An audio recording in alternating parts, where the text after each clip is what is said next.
Hello friends, good morning. मैं Soni ma'am, teaching exam में आप सभी का स्वागत है। आज हम लोग पढ़ेंगे होम मैनेजमेंट जो टॉपिक है। तो होम मैनेजमेंट क्या है, इसके कैसे उपयोग किया जाता है, वो हम लोग देखेंगे। तो काफ़ी दिन से आप लोग की क्लास ऑफ थी, तो मैं अब स्टार्ट कर दे रही हूँ। डेली एक टॉपिक मैं पढ़ाऊँगी और जो भी टॉपिक आप लोगों को चाहिए वो ग्रुप में आप उसमें कमेंट बॉक्स में आप लोग मैसेज कर दीजिएगा कि इस टॉपिक से वीडियो चाहिए, तो मैं उस पर बनाऊँगी। एग्ज़ाम को ध्यान में रखते हुए तो देखते हैं होम का मतलब क्या होता है। होम का मतलब होता है कि गृह। गृह यानी कि घर। मैनेजमेंट का मतलब होता है प्रबंधन। मैनेजमेंट यानी कि प्रबंधन। तो होम प्लस मैनेजमेंट, तो दोनों को मिला के हम बोलते हैं गृह प्रबंधन, यानी कि होम मैनेजमेंट। गृह का मतलब जो होता है घर होता है, तो दोनों के मिलाकर जब हम बोलेंगे तो ये हो जाएगा, यह एक प्रक्रिया है। होम मैनेजमेंट क्या है? एक प्रक्रिया है। तो देखेंगे कि होम मैनेजमेंट का उपयोग हम कैसे करते हैं, हमारे जीवन में कहाँ कहाँ यूज किया जाता है और किस प्रकार से यूज किया जाता है, ये सब देखेंगे। तो उसके बारे में जानेंगे हम लोग। तो यहाँ से सबसे पहले तो एक ये क्वेश्चन बनता है हमारा कि होम मैनेजमेंट क्या है। तो साधन है या होम मैनेजमेंट एक साधन है या साध्य है। तो ये क्वेश्चन यहाँ से वो बनता भी है। तो यह एक साधन है। यह मतलब कि समझ जाइएगा आप लोग कि होम मैनेजमेंट यह एक साधन है, न कि साध्य। न कि साध्य। साधन को जो है इंग्लिश में हम लोग यंत्र भी बोलते हैं और इसको टूल भी बोला जाता है। तो होम मैनेजमेंट क्या है? एक साधन है, न कि साध्य है। साध्य नहीं है, ये साधन है। साधन के रूप में हम प्रयोग करते हैं। तो गृह प्रबंधन, गृह प्रबंधन के बारे में कुछ हम लोग जान लेते हैं थोड़ा होम मैनेजमेंट को। यह एक मानसिक व सतत चलने वाली प्रक्रिया है। जो होम मैनेजमेंट है लगातार चलता है, यानी कि सतत चलता है। यह एक सतत और मानसिक, पहले मानसिक लिख लेते हैं। यह मानसिक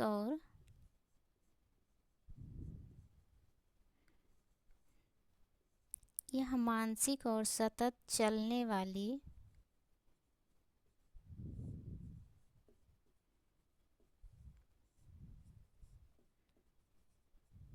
प्रक्रिया है।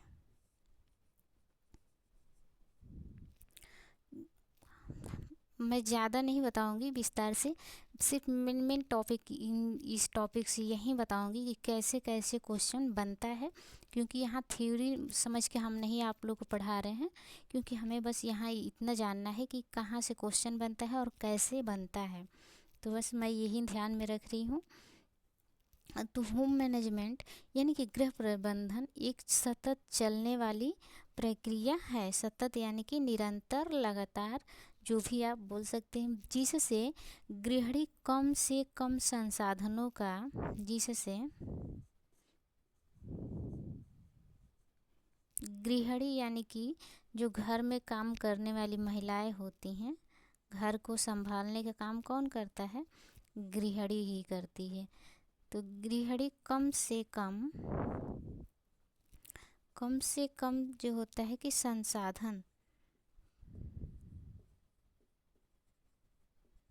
संसाधनों का उपयोग करके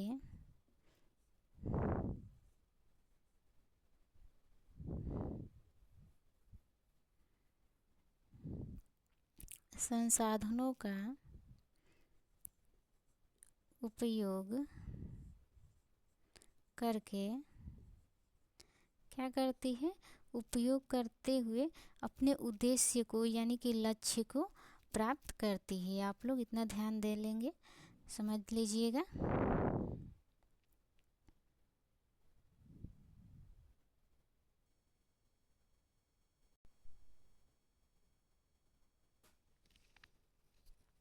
तो ये हम लोग देख लिए कि गृहिणी जो होती है कि कम से कम संसाधनों के रूप में जो भी हमारे पास सामग्री होता है उसको प्रयोग करते हुए अपने उद्देश्यों यानी कि लक्ष्य की प्राप्ति कर लेती है। उसके बाद जो है कि आगे हम लोग कुछ देख लेते हैं। आगे हम बता रहे हैं आप लोग को, तो जैसे संसाधन जो होता है कितने प्रकार का होता है वो भी बताएंगे। तो पहले देख लेते हैं होम मैनेजमेंट यानी कि गृह प्रबंधन प्रक्रिया जो एक है, इसके क्या है कि कितने चरण होते हैं प्रक्रिया के। तो देखते हैं, इस हम बता रहे हैं आप लोग को। देखिए होता है, कितना होता है, 3 चरण होता है। 3 होता है आयोजन, ये ज़्यादा क्वेश्चन में आता है, मिलान करने के लिए आ जाता है। आयोजन को नियोजन भी कहते हैं। दूसरे नंबर पर जो होता है नियंत्रण,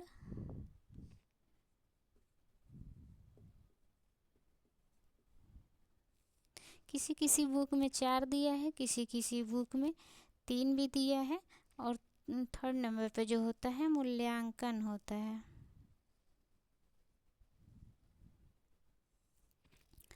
तो देखते हैं, सबसे पहले क्या करते हैं, प्लानिंग करते हैं किसी भी चीज़ का। तो इंग्लिश भी थोड़ा देख लेते हैं क्योंकि इंग्लिश से समझ में आ जाता है ज़्यादा से। प्लानिंग, कंट्रोल, और जो होता है मूल्यांकन को बोलते हैं एवुलेशन।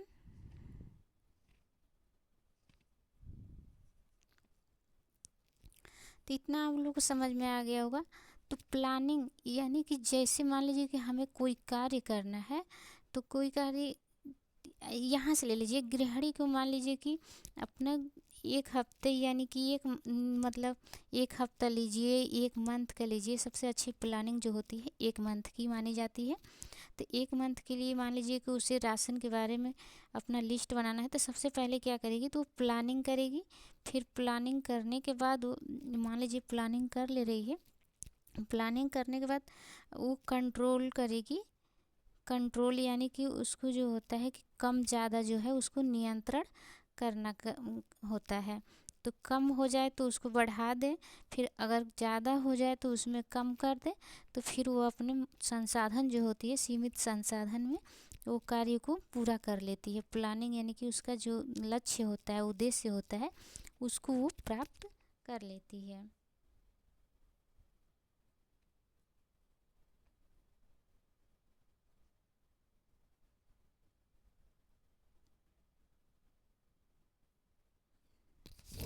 देख लेते हैं। और जो नियंत्रण होता है, नियंत्रण को 3 इसके भी कितने भाग हैं, 3 भाग। तो 3 भाग यहाँ से 2021 में एक क्वेश्चन भी आया था कि स्फूर्ति यानी कि बल देना किसके अंतर्गत आता है।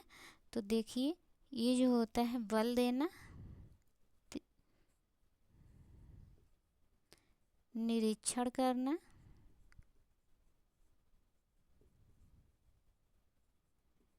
बल देना, निरीक्षण यानी कि स्फूर्ति भी इसी को बोलते हैं।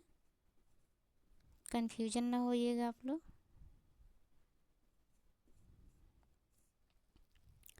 और जो होता है एक होता है समायोजन,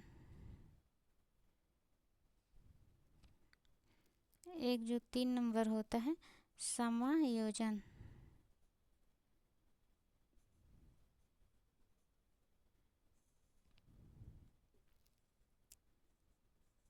तो किसने दिया था जो है नियंत्रण के 3 चरण यानी कि 3 भाग में किसने बताया था कि यह 3 चरण जो दिए थे वो किसने दिए थे, ग्रास एंड कैंडल ने।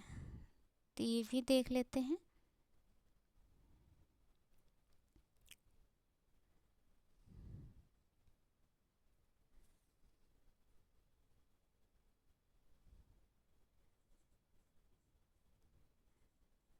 ग्रास एंड कैंडल ने। इसको शॉर्टकट में जीके करके भी याद कर सकते हैं आप लोग, ताकि याद करने में आसानी होता है। उसके बाद आगे देख लेते हैं कुछ हम लोग होम मैनेजमेंट की जो होती है कि विशेषता के बारे में जानते हैं। तो होम मैनेजमेंट की क्या विशेषता है उसके बारे में कुछ देख लेते हैं हम लोग।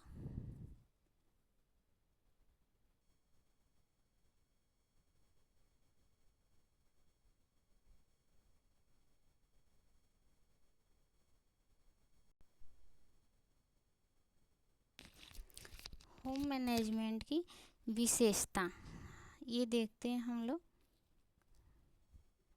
होम मैनेजमेंट आप लोग समझ लीजिएगा, शॉर्ट में लिख दे रही हूँ कि विशेषता या विशेषताएं लिख लीजिए, क्योंकि कई बताना है इसमें। तो होम मैनेजमेंट की विशेषताएं कुछ देख लेते हैं हम लोग। तो देखते हैं होम मैनेजमेंट क्या है। होम मैनेजमेंट सतत चलने वाली एक प्रक्रिया है जो कि निरंतर चलती रहती है। तो लिख लेते हैं होम मैनेजमेंट यानी कि यह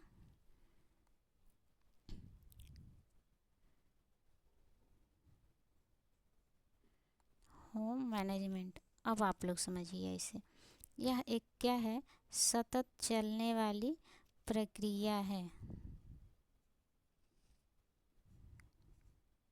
यहाँ से क्वेश्चन भी पूछा जाता है कि होम मैनेजमेंट कैसी प्रक्रिया है। तो होम मैनेजमेंट जो है एक सतत चलने वाली प्रक्रिया है। होम मैनेजमेंट क्या है, एक कला भी है। होम मैनेजमेंट जो है एक कला भी है, इसको कला के रूप में भी माना जाता है। होम मैनेजमेंट क्या है, होम मैनेजमेंट एक विज्ञान है। आप लोग समझ लीजिएगा, मैं शॉर्ट में लिख दे रही हूँ क्योंकि लिखने में ज़्यादा टाइम लगेगा। होम मैनेजमेंट जो है कि लिखने के बाद मैं इसके बारे में थोड़ा विस्तार से आप लोग बताऊंगी। होम मैनेजमेंट एक जो है कि क्या है, पेशा है। पेशा यानी कि धंधा भी है। होम मैनेजमेंट एक मानसिक प्रक्रिया है। होम मैनेजमेंट मानसिक प्रक्रिया भी है।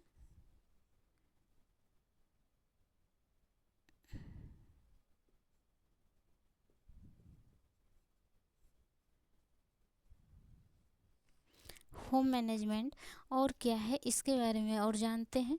तो होम मैनेजमेंट जो है कि क्या है कि होम मैनेजमेंट इससे पूर्व निर्धारित लक्ष्यों की प्राप्ति की जाती है। होम मैनेजमेंट से पूर्व लक्ष्यों की प्राप्ति की जाती है। क्या किया जाता है, थोड़ा ज़्यादा मैं लिख दे रही हूँ बड़ा। इससे यानी कि होम मैनेजमेंट से पूर्व लक्ष्यों की पूर्व निर्धारित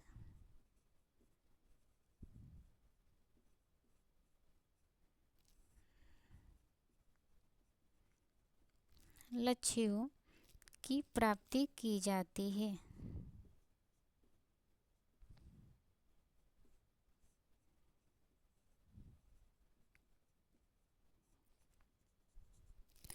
होम मैनेजमेंट क्या है, होम मैनेजमेंट जो है एक अदृश्य कौशल है। अदृश्य कौशल भी है। अदृश्य यानी कि दिखाई न देने वाला कौशल।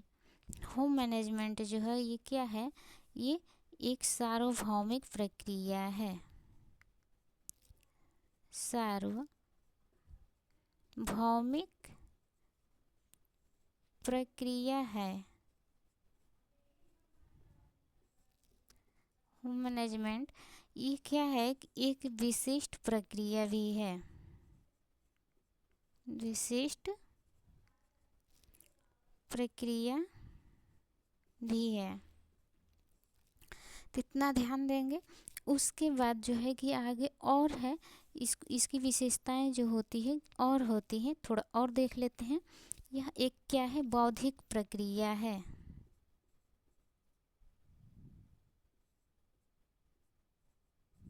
होम मैनेजमेंट जो है एक बौद्धिक प्रक्रिया है। होम मैनेजमेंट एक क्या है, सामाजिक प्रक्रिया है। सामाजिक होम मैनेजमेंट एक सामाजिक प्रक्रिया है, सामूहिक प्रयास भी है। होम मैनेजमेंट जो है एक सामूहिक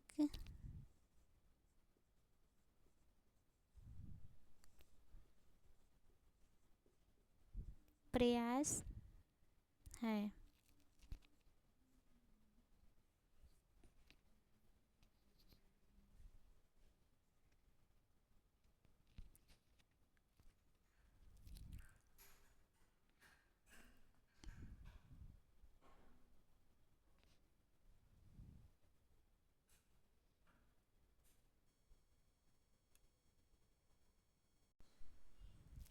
होम मैनेजमेंट एक क्या है, सर्वव्याप्त है, ये भी देख लेंगे।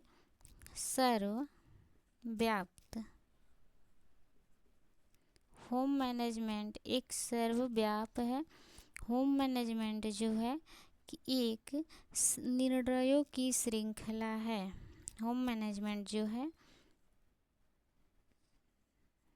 निर्णयों की श्रृंखला है।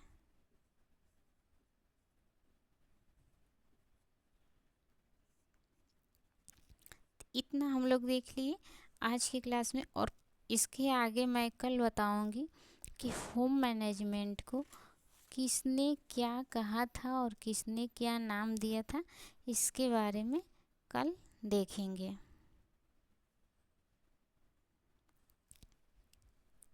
इतना आप लोग देख लीजिएगा। हर जगह से क्वेश्चन पूछता है। क्वेश्चन ये भी पूछता है होम मैनेजमेंट क्या है, एक मानसिक प्रक्रिया है। होम मैनेजमेंट जो है सतत चलने वाली प्रक्रिया है। होम मैनेजमेंट एक कला भी है। होम मैनेजमेंट को एक विज्ञान भी कहा जाता है।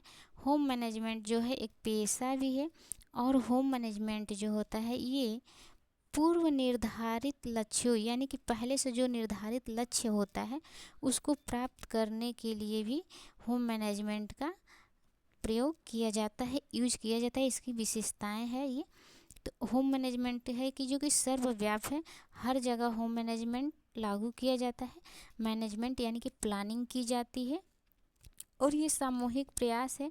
हर जगह जहाँ सामूहिक प्रयास भी किया जाता है वहाँ भी, दिख नहीं रहा होगा, थोड़ा सा छूट गया है, देख सकते हैं। होम मैनेजमेंट जो है एक सामूहिक प्रयास भी है, मैं यहाँ लिखी हूँ। तो सामूहिक प्रयास यानी कि सामूहिक जगह पे भी प्लानिंग किया जाता है। उसके बाद देख लेते हैं होम मैनेजमेंट एक सामाजिक यानी कि समाज में प्रयोग किया जाता है, प्लानिंग, ये जानते हैं। उसके बाद ये बौद्धिक प्रक्रिया भी है, एक विशिष्ट प्रक्रिया है। एक सार्वभौमिक यानी कि हर जगह लागू किए जाने वाली प्रक्रिया है। अदृश्य यानी कि कौशल यानी कि दिखाई न देने वाली प्रक्रिया है। और मानसिक ये तो हम बताए हैं आप लोग अभी। उसके बाद थोड़ा और देख लेते हैं, 1 मिनट, ये देख लेते हैं कि जो होते हैं संसाधन जो होता है,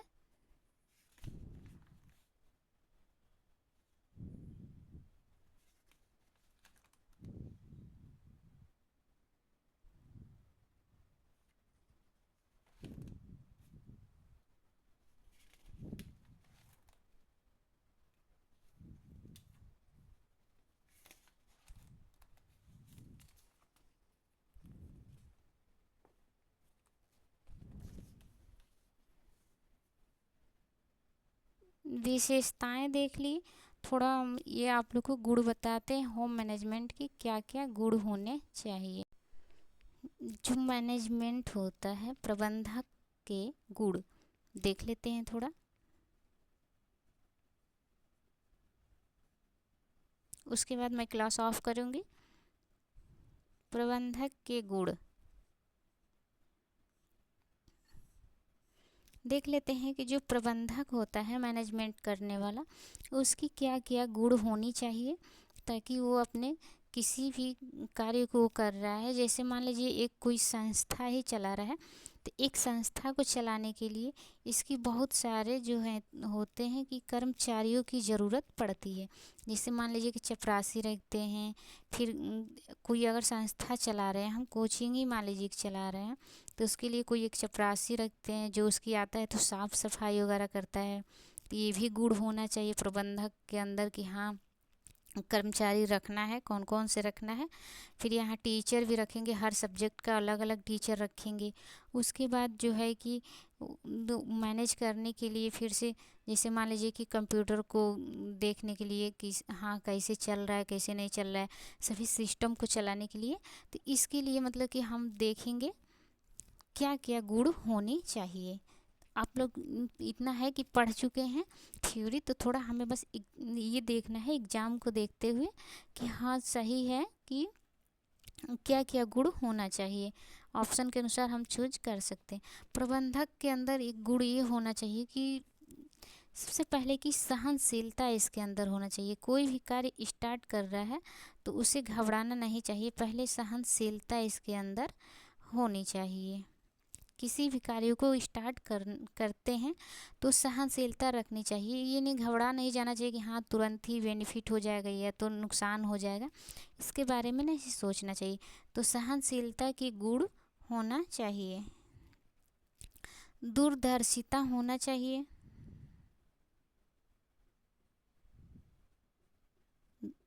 जो होता है प्रबंधक के अंदर दूरदर्शिता का गुण होना चाहिए। मितव्ययिता होना चाहिए। मितव्ययिता जो होता है कि गृहिणी के अंदर भी होना चाहिए, तभी वो अपने घर को चला पाती है। मितव्ययिता यानी कि कंजूसी भी इसको कहते हैं, यानी कि थोड़े से सामग्री में कैसे काम करना है और कैसे बचा भी लेना है उसके बारे में। जैसे मितव्ययिता इसी को कहते हैं कि ज़रूरत के अनुसार जो हमारी आवश्यकता है उसी सामान को खरीदना चाहिए, ताकि मितव्ययिता होता है। इसी को मितव्ययिता मतलब कहते हैं, आप लोग जानते होंगे। कल्पना शक्ति होनी चाहिए, यानी कि सोचने की जो होती है शक्ति होनी चाहिए। किसके अंदर? मैनेजमेंट यानी कि मैनेजर के अंदर कल्पना शक्ति होनी चाहिए। और आत्मनियंत्रण, खुद पे नियंत्रण होना चाहिए। ये ना हो कि किसी भी कर्मचारी पे चिल्लाना।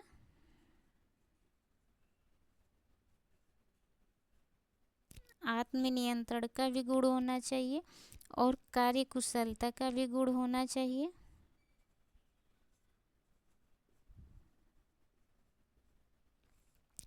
उसके बाद जो होता है कि कार्यकुशलता, कार्यकुशलता का गुण होना चाहिए। फिर देख लेते हैं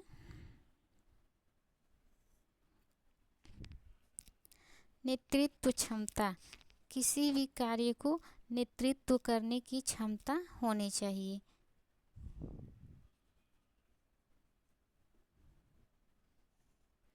संसाधनों का ज्ञान होना चाहिए।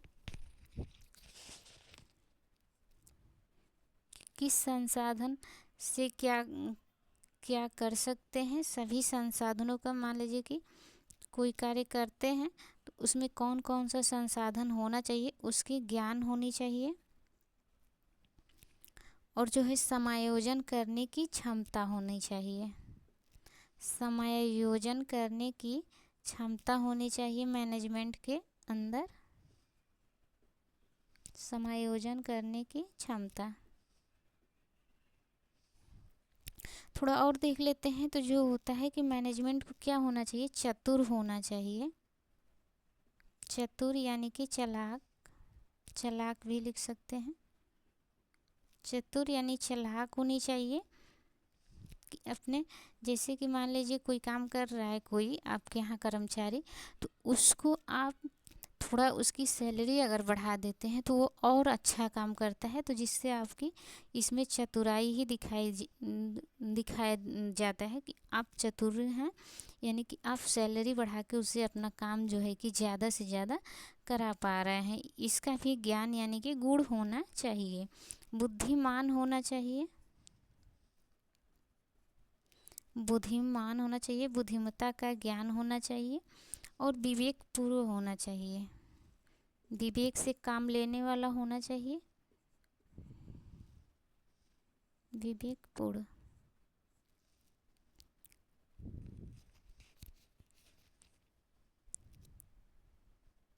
तो ये जो होता है, ये सभी जो है मैनेजमेंट के अंदर गुण देखा जाता है और होना भी चाहिए। वो जो है अच्छा मैनेजमेंट कर सकता है। होम मैनेजमेंट एक ये टॉपिक ही हम लोग का ऐसा है जिसमें कि मैनेजमेंट यानी कि करना है इसमें, तो सहनशीलता का गुण होना चाहिए, दूरदर्शिता का गुण होना चाहिए, मितव्ययिता यानी कि कम से कम खर्च करने वाला होना चाहिए, कल्पना शक्ति सोचने की उसकी जो होती है शक्ति जो हो वो उच्च विचार हो, उच्च सोचने वाला हो, आत्मनियंत्रण यानी कि खुद पे नियंत्रण करने वाला हो, कार्यकुशलता भी हो उसके अंदर, नेतृत्व करने की क्षमता भी होनी चाहिए और संसाधनों का ज्ञान होना चाहिए कि कौन से संसाधन का कहाँ उपयोग किया जाएगा, ये भी ज्ञान होना चाहिए। समायोजन करने की क्षमता होनी चाहिए कि कैसे समायोजन करना है और चतुर चालाक भी होना चाहिए, बुद्धिमान होना चाहिए, तेज होना चाहिए, विवेकपूर्ण होना चाहिए, विवेकपूर्ण अपनी जो है कि समस्या के बारे में सोचना चाहिए, उसको कैसे करना चाहिए, धैर्यवान होना चाहिए। एक ये भी आप लोग लिख लीजिए कि जो होता है कि धैर्यवान होना चाहिए। मैनेजमेंट के अंदर क्या होना चाहिए, धैर्य होनी चाहिए। मैनेजमेंट के अंदर के गुणे बताई जा रही है तो क्या होनी चाहिए, धैर्य होने चाहिए उसके अंदर। धैर्य से कोई भी कार्य वो जब स्टार्ट कर रहा है तो उसको धैर्य बनाए रखना पड़ता है। यानी कि सहनशीलता हम यहाँ लिखवाए भी हैं, इस ये यही हो सकता है, सहनशीलता ये भी होगा और ये धैर्य थोड़ा क्वेश्चन में आ सकता है, धैर्य ज़्यादा है तो इसे भी ध्यान रखेंगे कि धैर्य होना चाहिए। तो मैं अपने क्लास को यहीं स्टॉप कर रही हूँ और आगे कल के क्लास में हम लोग देखेंगे कि होम मैनेजमेंट को किसने क्या कहा था, इस बारे में हम देखेंगे। तो आप लोग हमारे क्लास के साथ जुड़े रहिए। टीचिंग एग्जाम यूट्यूब चैनल है, आप लोग सब्सक्राइब कर लीजिएगा। वीडियो पसंद आए तो लाइक कीजिएगा और आगे नेक्स्ट किस टॉपिक से आप लोग को चाहिए, चाहे कोई भी ब्रांच हो, किसी भी टॉपिक को आप लोग कमेंट करिएगा, मैं उसके बारे में थोड़ा ज़्यादा से बताऊंगी और कहाँ से कहाँ मेन पॉइंट ये बताऊंगी, क्वेश्चन कहाँ से बनता है। थैंक यू सो मच, धन्यवाद।